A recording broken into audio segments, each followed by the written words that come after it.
Hello, everyone. Thrilled to welcome you to the first episode of Solo Chat in 2024. The gathering for marketing, tech experts, and leaders who want to help their organization get to sold out status.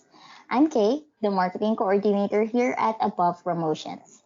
For those joining us for the first time, prepare for a dynamic discussion on the latest tools, innovations, policies, and strategies aimed to help your brand sell out products or reach capacity with booked services. Our last episode discussed holiday scams and RAC protecting consumers and businesses from seasonal frauds with our CEO, Ebony Vaz.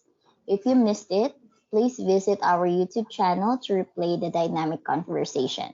For today, we will discuss campaigns that won in 2023.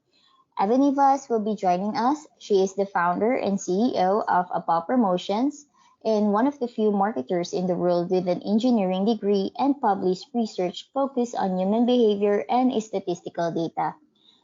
Hi, Ebony.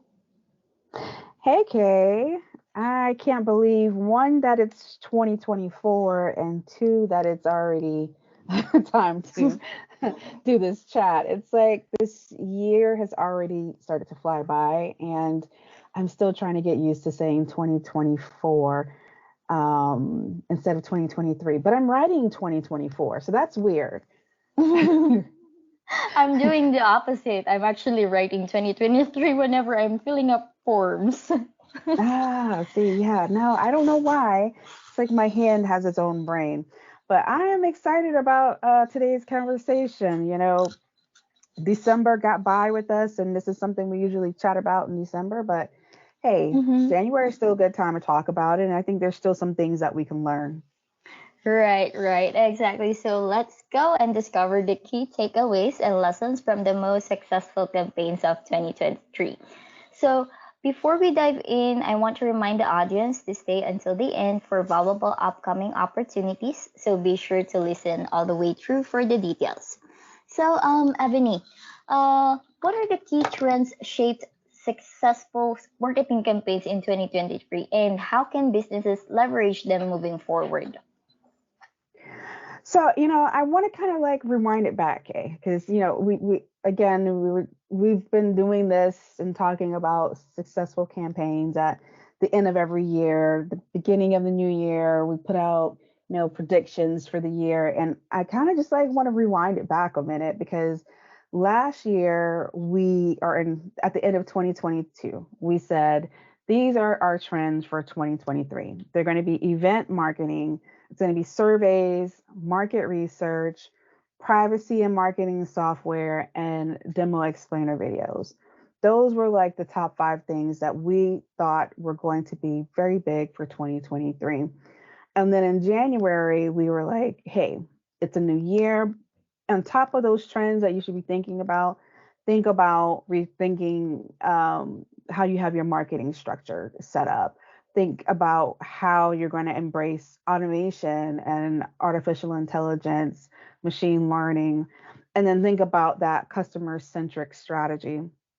So when I look back and I think about these things that we talked about last year, I feel pretty good. I feel like we probably called, a few of those trends. And when I look at 2023, I can say that there was definitely some really good event marketing opportunities and campaigns. We saw a lot of AI integration, sometimes to the degree that it probably didn't need to be. And we saw an increase in like the privacy marketing software, and that was just because of everything that was going on regulations wise. And so that was probably just like a natural given of what would happen. And to me, I saw them show up. I saw event marketing show up. You could see it in some of the campaigns we're going to talk about during this chat.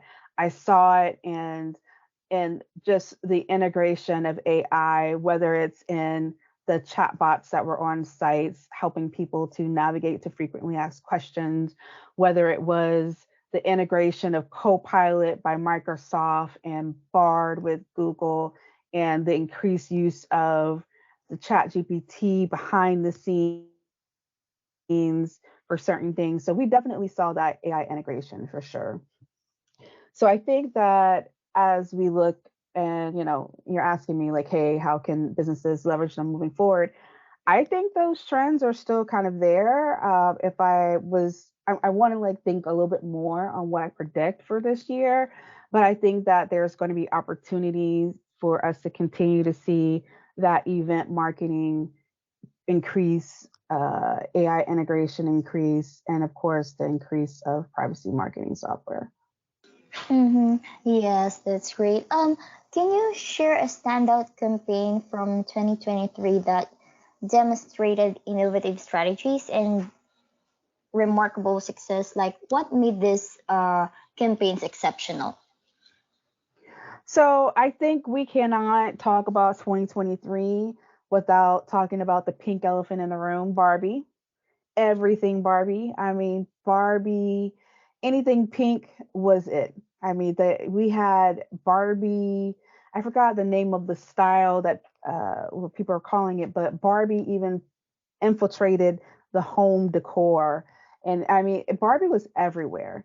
And I think that that film did wonders for Maytel, and I think the film just really, really drove home some key things that I think that not to say that Barbie was not as popular, but man, I mean the way they executed everything Barbie was phenomenal.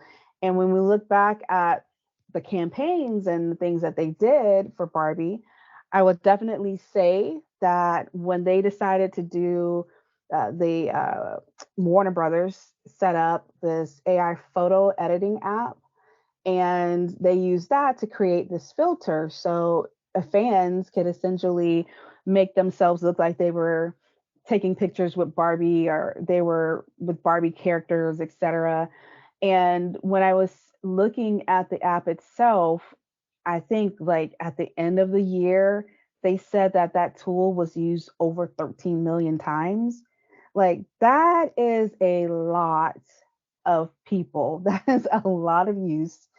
And so I think that that was an exceptional use of just being able to take a tool that doesn't take long to implement. In fact, the company went on record saying it took them less than an hour to put that tool in use and together and then to have it like executed. And so for us, we could see like what was it? I think Rihanna, Zoe Deschanel. I always mess up her last name. She was in it. Pedro Pascal, who we all love from the Star Wars series. So we got the chance to really see like, people embrace it, and it was phenomenal. I think it was an iconic brand that could resonate with kids. I think that it resonated with adults who were longing for nostalgia. And as we saw during COVID, there was a lot of nostalgia longing that was taking place. So I think that the everything that they did with this app and allowing people to share their Barbie moments and their pictures, it was a win for Warner Brothers for sure. I think, and it's so tough because there was a lot of campaigns, but I would also say that Dunkin' Donuts, that they really nailed it. Um, I think their integration with Ben Affleck, yeah, they started with the Super Bowl commercial, Mm-hmm. and a lot of people, I mean, they know that he is from that Massachusetts area. He's got the accent when he's not really acting. I mean, they are located in Massachusetts, the Duncan headquarters, and apparently, like they have been paparazzi been snapping pictures with him with his Dunkin' Donuts coffee for like years. So to me, that was like it was just something that just made sense. It was something that was natural. I don't think it was something that they had to go too far off from. And he, doing these commercials with themselves, pretending to be like he worked there, or even with his wife Jennifer Lopez. I thought it was a really good brand alignment. And then I'm going to finish off my list of campaigns with Burger King, which is crazy because I don't eat Burger King. Like I don't eat burgers at all. As you know, I pretty much eat plant based. I eat fish every now and then. But that "You Rule" campaign, I can't like it. No matter if I hear like "You Rule," as it was like, it makes me think of Burger King now. And so I think that they did a really good job of dominating from the standpoint of having a catchy jingle that you just couldn't shake. And so even though I don't really purchase food from there, it's still like in my head, like "You rule." It's something like I can't shake out of my head. So I will say that those are my two top three favorite campaigns from 2023. What about you, Kay? Uh, yeah, for me, actually, everything that you mentioned, they were all relatable and authentic, and I think that's why all this advertisements that or marketing campaign that they did really made a hit on their target audience. So for me, I'm thinking also about the if you remember the marketing campaign by Heinz and Absolute Vodka. So they had this it's like an influencer marketing campaign that they did. So they targeted like big influencers, and they have this ads featured around or across London, and they had these different social media campaigns with the hashtag absolutely Heinz. And then they also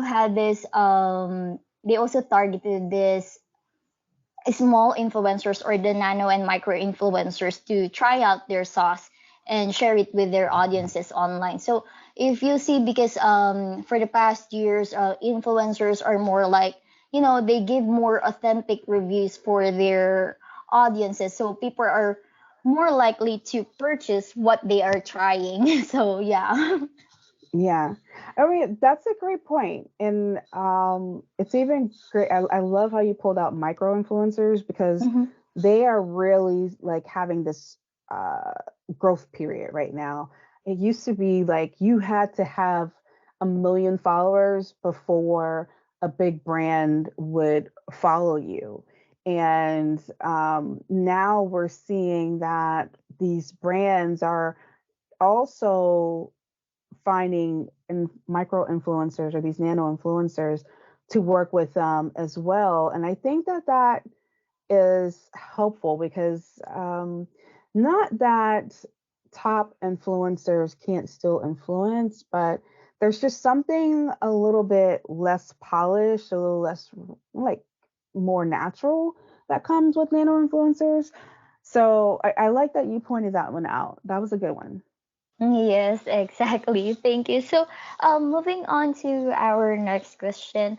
How did brands effectively integrate traditional and digital channels in their winning campaigns in this evolving digital landscape?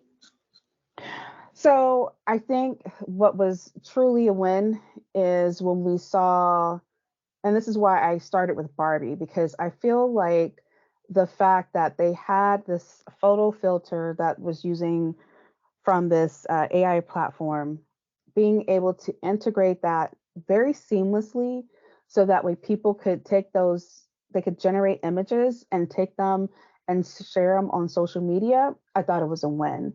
And the thing about it is, we've had photo filters for a long time.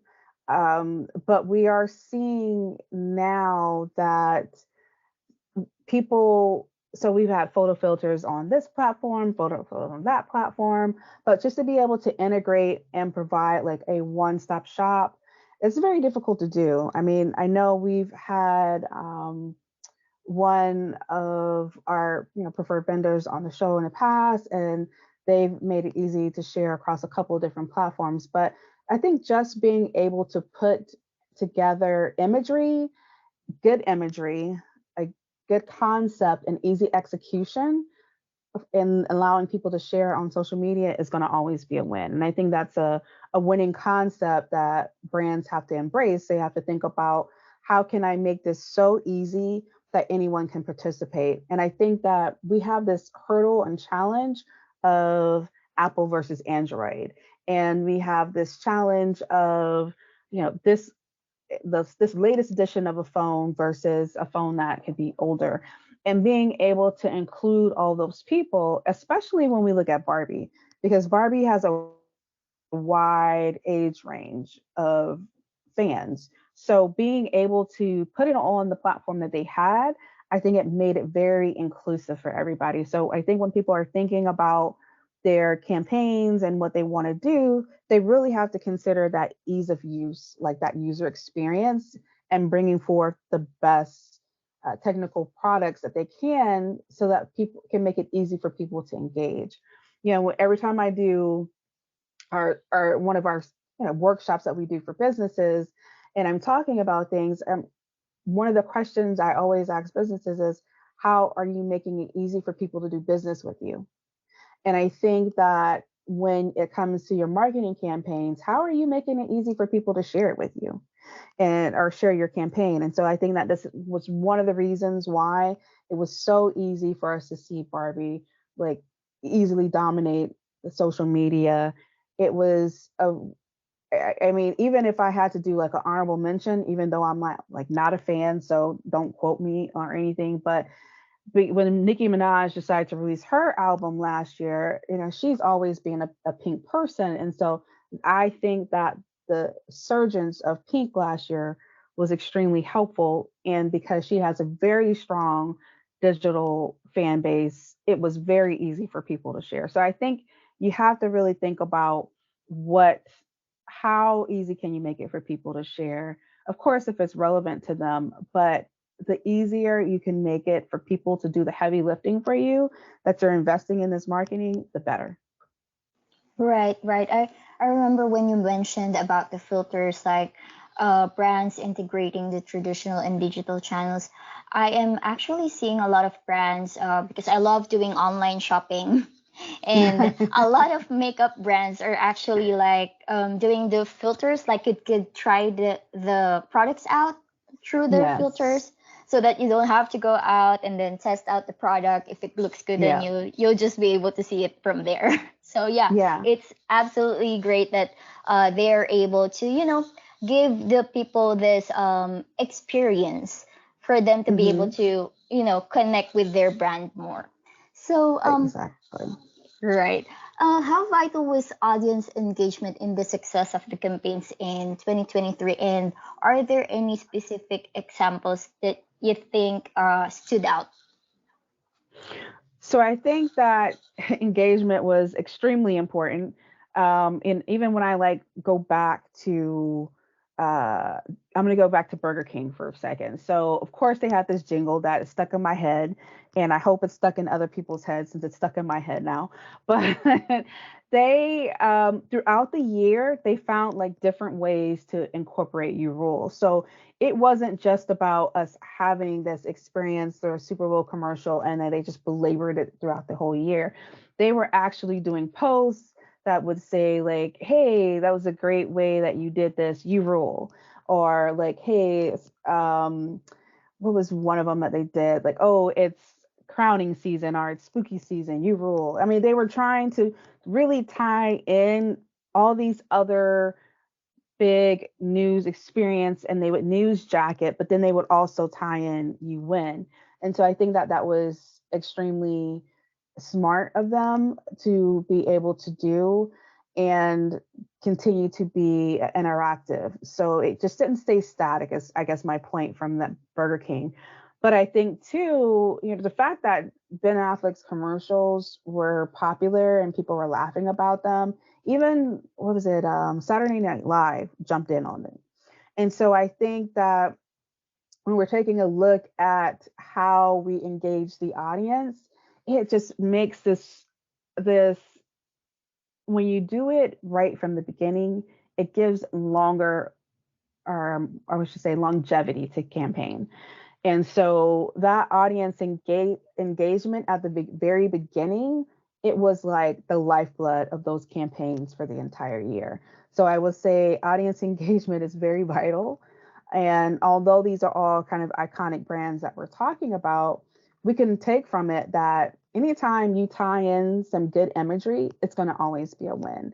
if you make it easy for people to remember what the heck they just saw, it's going to always be a win. And so I think that that is going to be crucial for anybody as they're thinking about their strategies moving forward for their own organizations. Right, right. So, considering the challenges of 2023, such as changing consumer behaviors, how can brands adapt their campaigns to stay relevant and resonate with their target audience? So 2023 challenges, right? What were the challenges? And we talk about changing consumer.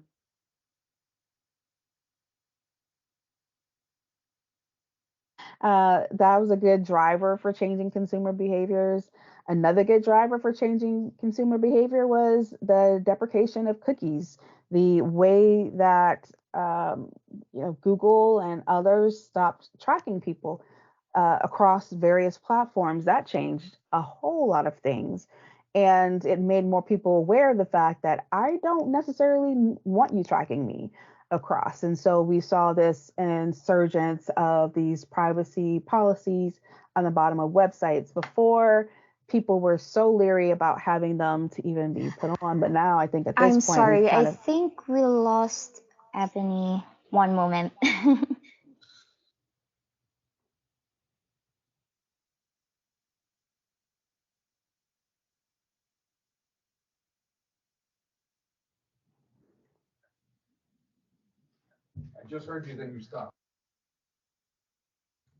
Hello?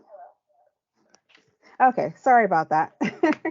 So I think we saw this resurgence of, or this, increased elevation of use of privacy policies. So that was one way that we were changing behaviors for sure. The other challenges of 2023, like tech budget cuts, regulations, those are things too that we saw where they were really causing people to have to dig deep. And so I don't think that this year or the past year we saw as many viral campaigns as we've seen in the past. And I think it's a lot of marketing people trying to figure out how to navigate all of these changes. But I do see where looking at some of these things, we were able to really kind of hone in and figure out how we could stay relevant, like while people were going through these changes. One of the things, and I didn't mention the Dove commercials, but I think Dove, they've been in the pocket for a while, so everybody expects Dove at this point to have some type of really thoughtful type of campaigns, really taking a look at how we look at beauty. I mean, they release some armpit commercials and campaigns online through social media. So we have people taking pictures and showing off their armpits. It was very interesting. But I found to me that when I look back at those campaigns that really were really good, and they managed to stay relevant and resonate with the audience that they were shooting for, are those that were letting people be themselves. So those were those brands that were encouraging people to be themselves. Those were the brands that were letting the people involved to be themselves. So we think about Duncan, Ben Affleck. He consistently has this personality that I think which allowed him to kind of be himself. Even more so, let his hair down, let that Massachusetts accent fly. With Barbie, it let people remember that I mean, that was the whole point of the movie, right? Looking back to your youth and figuring out your empowerment and all this stuff, and really helping people to figure out how to be themselves. And I think that when we take a look at how to stay relevant, and resonate with a target audience, really encouraging people to be themselves is a win. And I think, I have to keep going back to this thing of focusing on what is the natural tech integrations. Like what makes it easy for people to use the technology and for it to easily be deployed across platforms. I mean, we can't force people to go into the metaverse. Like it's just not possible right now. We don't have enough people with the right technology tools to be able to even access it, to be able to understand how to move around it. So I'm not saying that the metaverse is not relevant, and I think that everybody should be figuring out what that next level of reality will look like. But I think it's always going to come down to the natural integration of it. And unless it's some crazy global pandemic or some global event, things don't change at a very quick speed as we would like. So we saw with COVID, some things change at a very quick speed. I mean, good Lord, how much Lysol? I mean, we're still buying Lysol bottles over here to spray stuff down when we bring into the house, or we still are doing some things, but those are practices that we didn't have from before when we were post or before pre-pandemic. So I think that unless there's some big disruption, then I we have to look at what's going to be naturally the next natural progression and not try to force people into what is going to be where we want to end up, which is, people want to end up more in the metaverse. They want to be able to have those truly engaged and developed experience of being someplace else with other people that they know, like, or trust.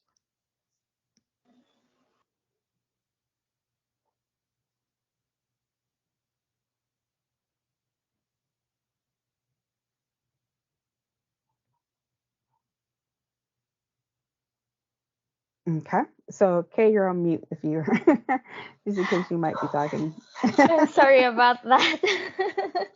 We had a Zoom moment on LinkedIn. That's okay. Mm-hmm.